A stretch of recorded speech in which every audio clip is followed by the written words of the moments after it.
Hello, all. So, in my last video, I stated that I would at some point be making a video about why Marxism is a bad idea. But having had some time to think about that, I don't think that's necessary. There are plenty of people on YouTube, plenty of books that have been written that already exemplify perfectly why Marxism is a terrible idea. But I suppose I can briefly summarize. In virtually every society that has tried to go the full Marxist route, hundreds of thousands, if not millions, have died. Even societies that have adopted the softer socialism have still not exactly borne good outcomes for the people who live within them. Be it Cambodia, Russia, North Korea, any of these societies, they all left a trail of bodies behind them and a trail of failures of state behind them as well. So, with that having been said, why are so many of the radical left infatuated with this idea?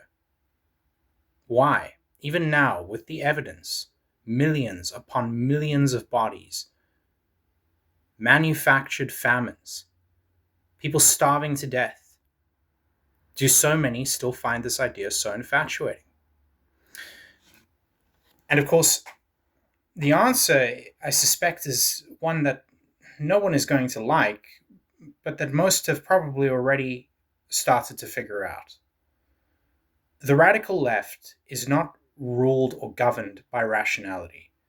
They're ruled and governed by something much darker and much more pervasive and powerful than rational thought. And this is why people on the right or the center right or even the center or even the center left, when they try to engage with these people, are frequently met with what can only be described as stonewalling. And it doesn't matter what issue you explore, be it trans issues, climate change, uh, uh, just any myriad of issues, from the economic to the social, that you try to argue and debate with these people on, they will always put the blinkers on and they will shut their ears and they will refuse to listen to anything that you have to say, or they will just lie about you, as they did with Charlie Kirk and as they've done with many others. So, when engaging honestly with ideas is met with reluctance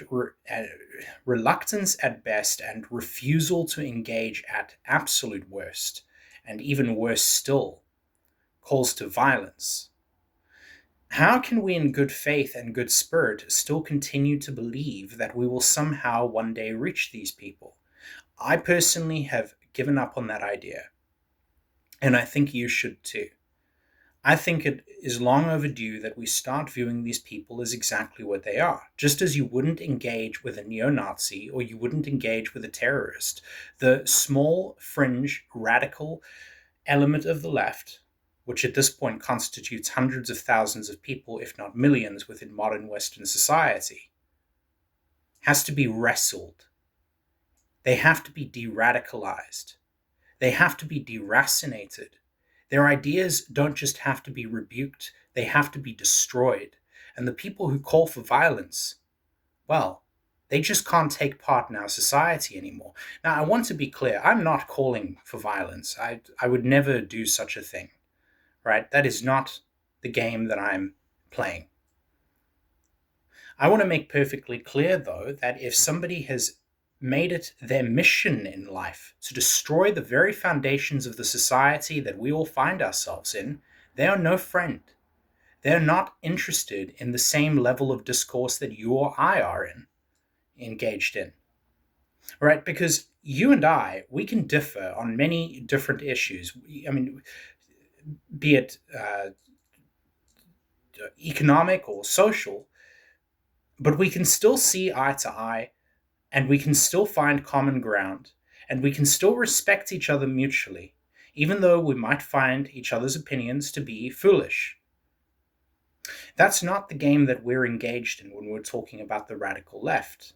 Now, they might, as we've recently seen, state that we're being hypocritical by stating that they should be fired for their jobs for celebrating someone's death, and that we're not upholding free speech values. But I think it's really important to bear in mind that at this point, the jig is up. These people don't care about free speech. And if they ever had their society, I can guarantee you the first thing that would be dismantled is freedom of speech.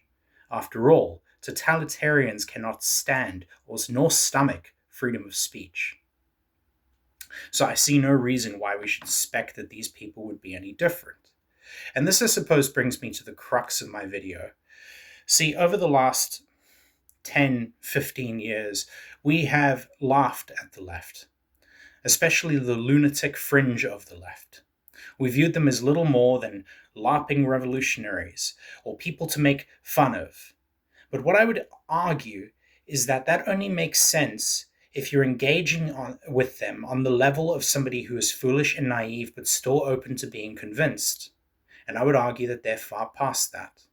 When somebody has decided then not to engage faithfully, at that point you are not dealing with an equal actor who's presenting ideas to you. There's a reason they refuse to debate.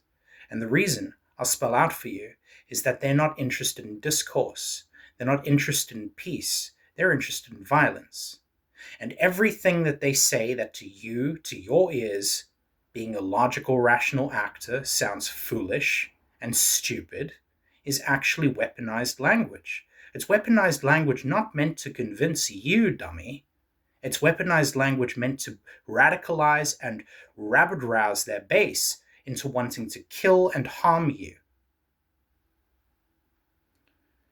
And so now that we're on the same page, at least I hope, that the leftist ideologues are effectively calling for violence either tacitly or implicitly, or in some cases directly, we now have to ask an important question. And this is going to become an increasingly important question over the coming months and years. What do we do with the radical leftists?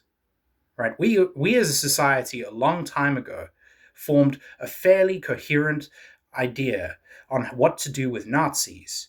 We ostracize them. In some cases, we arrest them. I would argue that it's high about time we started thinking about the same course of action when it comes to the radical left. If you're not interested in discourse, if you take the things that we value, freedom of speech, and subvert them so that you can turn them into weapons to use against us, if you use your freedom of speech not to enable my freedom of speech, but instead to create a situation whereby you can tout your unenviable hatred of our society in hopes that you'll one day see its destruction. We're not friends, and in fact, we're enemies. And we will do everything peaceably and well within the bounds of the law to remove you. That is all.